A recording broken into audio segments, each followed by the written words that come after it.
Next we're going to move on to entity attachment, which is obviously area 4. Now obviously area 4, you can have all of the symptoms and all of the signs of all of the other 3. However, you tend to find an extra layer of issues when it comes to entity attachment, and I'd like to refer back to the case of Annalise Michael, the horrendous demonic possession case that we covered a couple of months ago. I mean, I'm sure you remember doing that case, Julie. It was harrowing, so. Wasn't it? Yes. Yeah. Yes.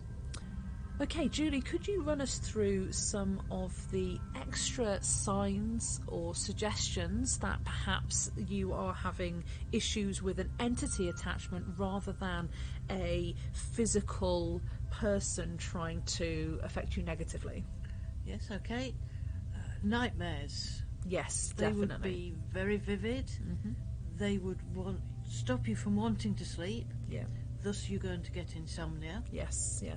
And you're going to dread going to bed because you know it's going to happen all over again. Mm-hmm. You can actually get physical marks. Yes, yeah.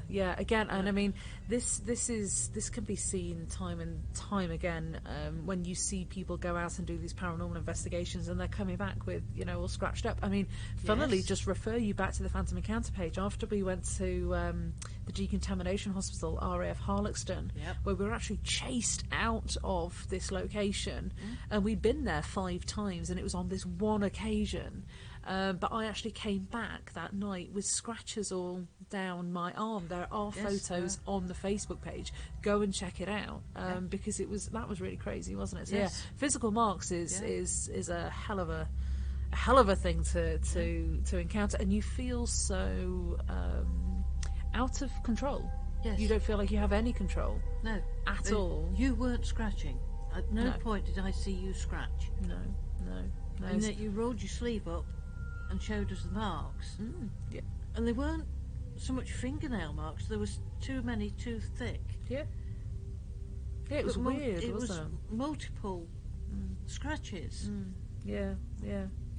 Okay, so another one is deeper mental difficulties. So at this point you are starting to slide past quite quickly just the surface depression, anxiety and paranoia. Now please don't get me wrong, I'm not belittling any of those things, be it individually or collectively, but by the time you're dealing with something which is slightly more sinister, the deeper mental difficulties come with quite extreme personality problems and I'm going to say hallucinations because obviously it is not outside of the mind, it is within the mind. The attachment and or possession, whatever you would like to call it, this manifestation is within you, but because of the manipulative tactics, it's appearing to be outside of yourself. Yes, and it's quite beyond your control. Yes. It is things that you would never do, never say, maybe not even be capable of doing. Certainly not not rationally. No. Okay, what's next, Julie? Personality changes. Yes. And this isn't just like somebody like flips a switch for half an hour and then calms down. This is seemingly permanent changes to a person's sense of identity. Like somebody, this is going to sound like a really silly example, but somebody that hated olives now loving them. That sounds completely random.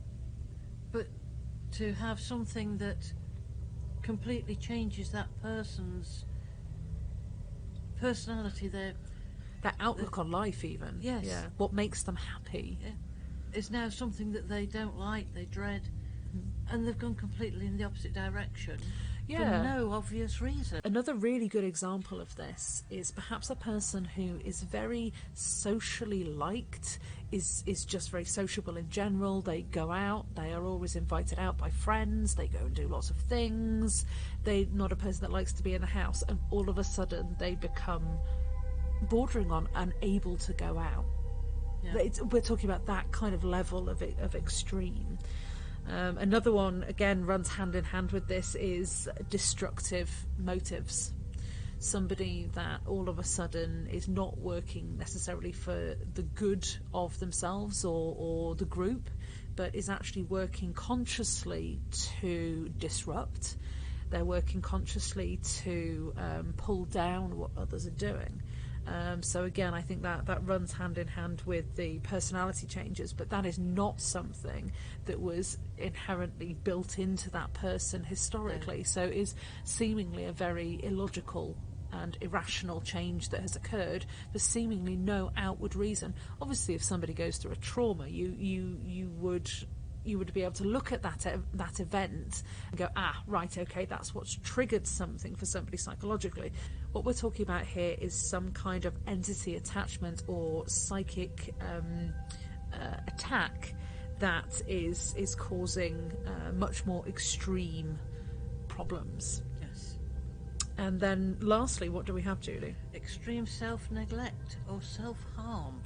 Yeah. You've gone beyond the, I'm not really bothered about brushing my hair, I'm not going to bother cleaning my teeth because nobody really is interested, to a point where you don't change your clothes for a month and you start harming yourself, not for attention, but because this attachment is, go on, I dare you, you'll do it. And the provocation aspect, certainly not something that had gone through my mind. But no, you're definitely right there. You're definitely right.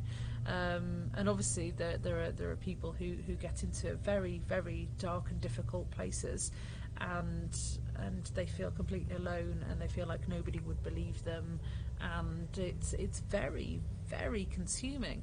And obviously, we're going to talk about a number of techniques that you can use to not only end these attachments or these problems or these psychic attacks, but actually how to prevent them.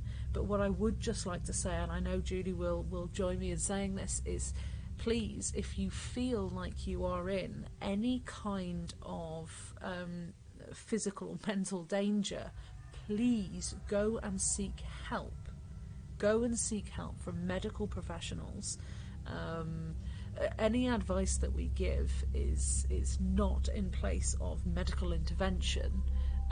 I spent 10 years in nursing and have quite a bit of experience with helping people with mental health troubles. But please, what we are talking about this from a spiritual aspect, not from a physical aspect. So please do always make sure that you go and seek help. Yes, whether it's speaking to your doctor first, who would then put you in touch with a mental health team, or even actually going to somebody who has more knowledge of this kind of thing. Sure. If only to understand what you're talking about and help you put into words what it is that's happening. Brilliant, yeah. Okay, so now we have looked at some of the signs and the symptoms of what psychic attacks on its different levels can manifest as. We have some good news. We've got some tips and tricks for you. Yes. We're not going to tell you all the doom and gloom and then not show you the path out of it. So let's get into it. Let's talk to people about how they can actually help themselves to not only stop these attachments and literally stop them in their tracks. You can cut off anything that anybody is trying to do to you to harm you right now. Give us the first one, Julie. Right. Learn to say no. Woo-hoo. And don't feel bad about it. No. You must look after yourself first. Yes, because ain't nobody else going to do it for you. No, I think it can be really tricky, and we don't ever want to let anybody down and what have you. But if there are toxic people in your life, be it muggles or magical, you need to be more aware and accepting of your own ability to say no, and it be okay. And if somebody walks out of your life because you've said no to, say, like a social event, or to re-engaging with their negative behaviours, it's okay to go, do you know what, been through this merry-go-round so many times. I am not accepting this anymore because it is bad for me. So yeah, you're right. Learn to say no, definitely. And if that person was any good for you, you wouldn't have to say no. You're getting rid of somebody who is bad for you. Yeah. Okay, the next one is daily meditation for self-care.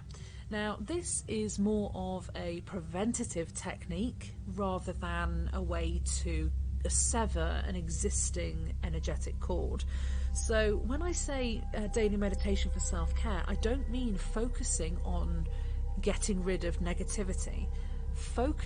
What I mean in this aspect is focusing on positive quietening of the mind, of finding peace and tranquility, and enjoying meditation as a healthy and happy daily practice. Yes. Find your happiness. Yeah, exactly. And everybody thinks I sound like some mad hippie when I first suggest meditation, but it genuinely is a tool that can transform your life. Yes. Find that 10 minutes of quiet time. Yeah, even if it is just 10 minutes. Yes. Yeah. Well, if you start on 10 minutes and build it up. Yeah. You'll learn that very quickly you're actually enjoying this. Mm-hmm. It makes you feel stronger. Mm-hmm. It gives you energy for the day. Mm-hmm. Especially if you know you've got to meet that room full of people that you don't want to have to see, but you know you've got to go and see them, to empower yourself. Yeah, I think so many people say that they walk into my shop and they say to me, "Oh yeah, well, you know, I used to meditate Wednesday." And I'm like, "Okay, why did you stop?" And they just say, "Well, I couldn't find the time anymore. You know, I've got kids, or the dog tries to barge in every time I sit on the bed, or something like that." And would you believe I've been running my current meditation group for 3 years next month, 3 whole years, and I've still got people, Julie included, my lovely co-host, who still come once a week, every single week, because although what I seek to do is to give people the tools to change their lives, if you struggle to find the time, I find that people come to my sessions once a week because we close the door. It's not somewhere where the kids can knock on the door and say, "Mum, can I have a snack?" Or the dog can't be pestering you. Your husband isn't asking where his dinner is. That you're not thinking about, "Oh gosh, I've not done the washing up," or anything like that.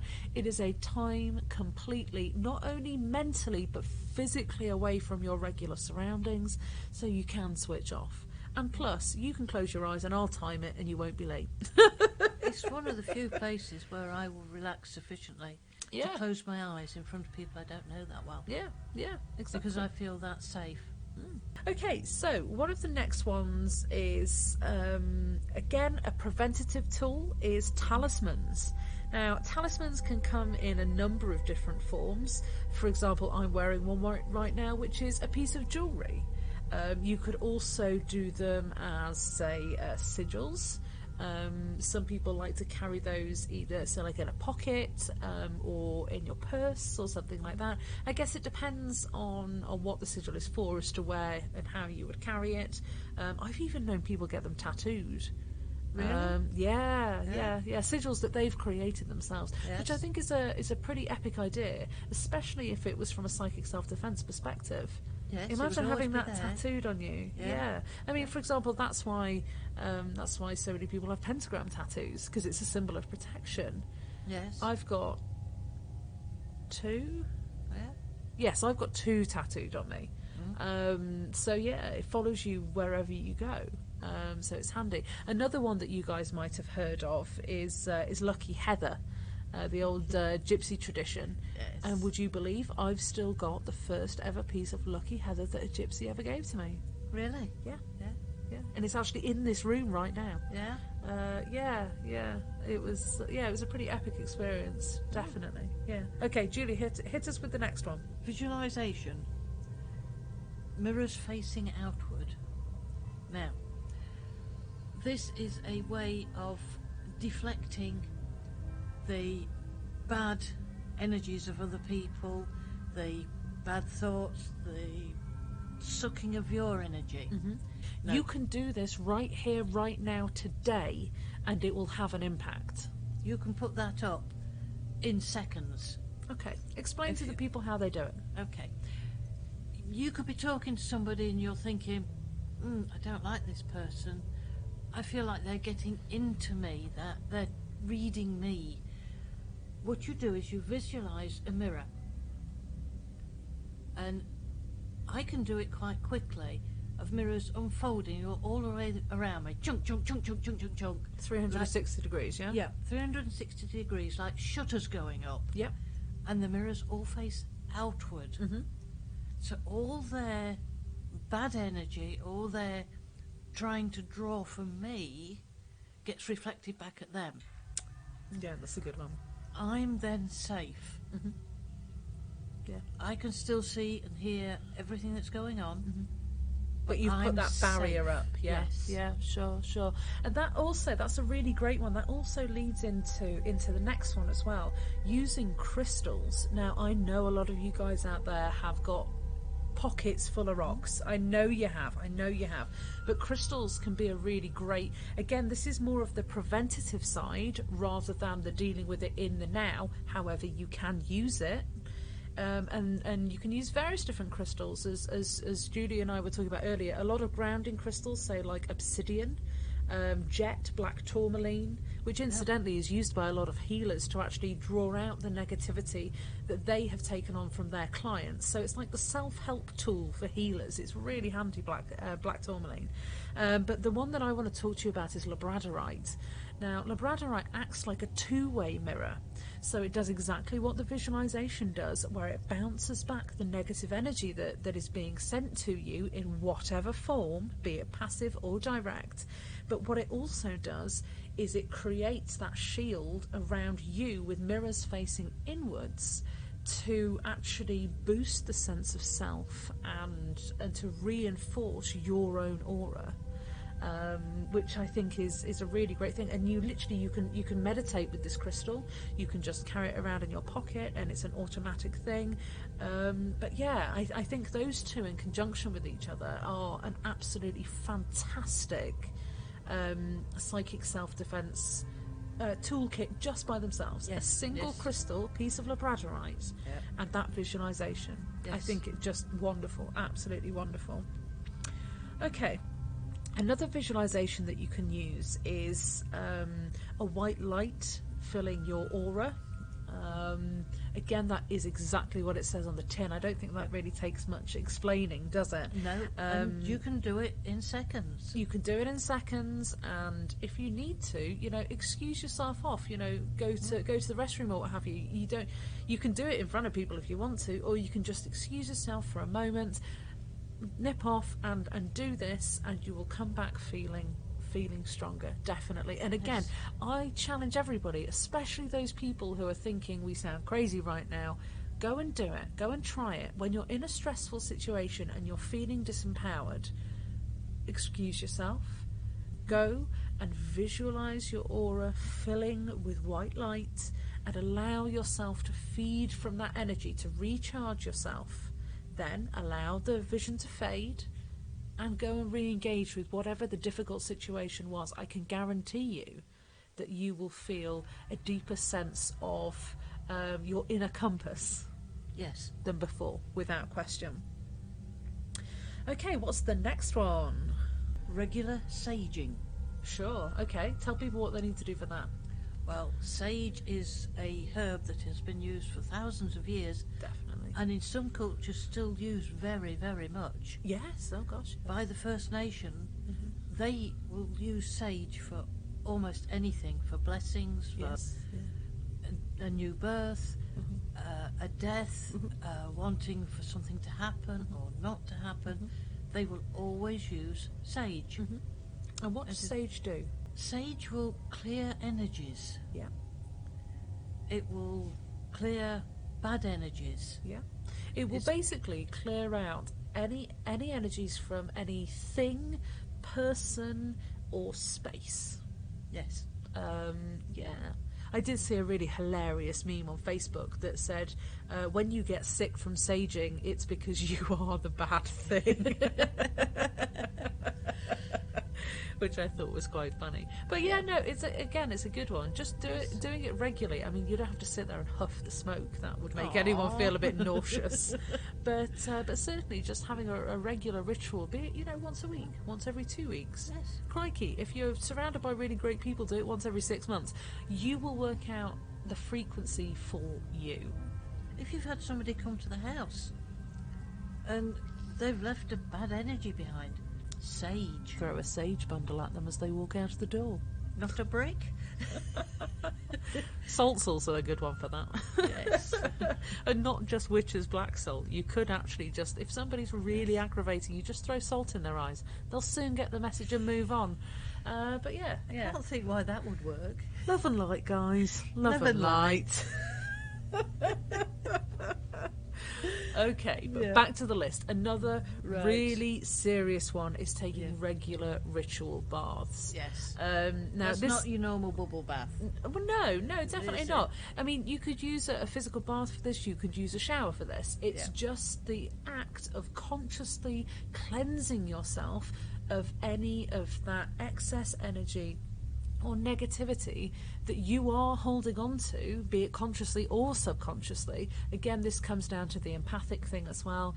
You're taking on energies all the time of all of these different people that you come into contact with, and if you don't actually have a practice to release that back out of yourself, it's just going to build up and build up and build up till you become irritable and you get mood swings and you have insomnia and you feel sick and your eating's all off and you don't understand why nobody's doing what you want. And it all adds up. The bad stuff. Now, you can take ritual baths in a number of different ways. It could be something as simple as just running the bath and being very conscious about what the act that you are performing and meditating whilst you're doing it. Or you might wish to use some purification herbs, say like sage is a perfect example. Epsom salts are also wonderful for cleansing out negative energy, just like it cleanses out the negative energy of the pores. Yes. And that's science, man. Yep. But yeah, regular ritual baths can be a really pleasant experience. But today, guys, we have pretty much come to the end of our list. Dun, dun, dun. We have one more for you, and we actually wanted to give you a technique that we use.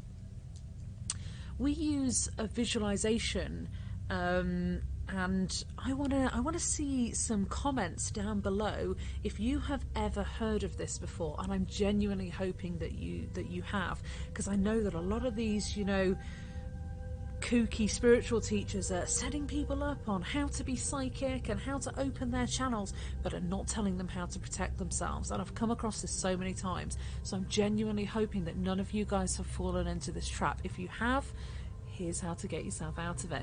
Who has ever heard of the term grounding and releasing? It really is the key technique that you need to learn before you do anything else.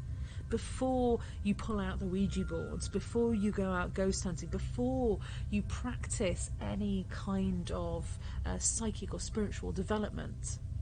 If you feel that you are under psychic attack, if you feel that you are picking up on the energy of people and beings around you and it's causing all kinds of discombobulation for you, grounding and releasing will give you that instant reset button.